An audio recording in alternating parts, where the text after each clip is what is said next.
আমি অসুস্থ তো চাকরি করতে পারি না, আমি অপরাধ। আমার খারাপ কিছু কেউ দেখে না আজ পর্যন্ত। খারাপ কিছু না দেখলে এখানে কেন? এখন আমি কিভাবে আসে নিজে জানি না, কিছু শয়তানে আছে। আমি একবার আমার বলছিল যে হুজুরের সাথে কথা বলো, মসজিদের ইমাম সাহেবের কথা বলো, মানে কিছু টাকা উঠে দিলে তুমি চিকিৎসা করতে পারবে। তো ওনার সাথে আমি কথা বলছিলাম, বলছিলাম তখন উনি বলছে তোমার আগে আইছি, আমি তোমার আগে আসতে পারি না, আসল টাকা আইসি। আর ওই মানুষ বলছে আমার কিছু টাকা দিচ্ছিল, ওই মানুষে দিচ্ছিল, তাই ওই টাকা দিয়ে আমি ওষুধ কিনে খাইছিলাম, আমি চাকরি করতে পারি না।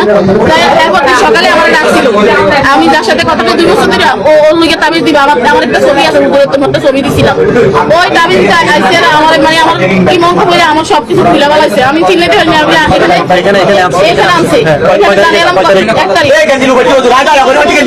1 তারিখ জানালাম আঙ্কেলের বাসায় এনে, তো জানালাম আঙ্কেলের বাসায় এনে, হয়তো আমি ছিলেন আমার ছিলেন না। ওনাকে বলছি আমি চলে যাই, আমি এগুলো করার জন্য আসি। উনি বলছে আমি 6 মাস করতে পারি না, আমার বউ ইষ্ট করছে,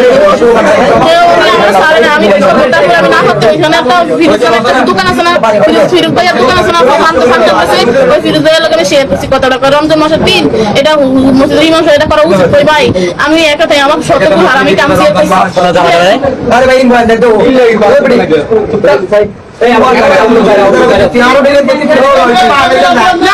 না, আমি কইছিলাম আর কি।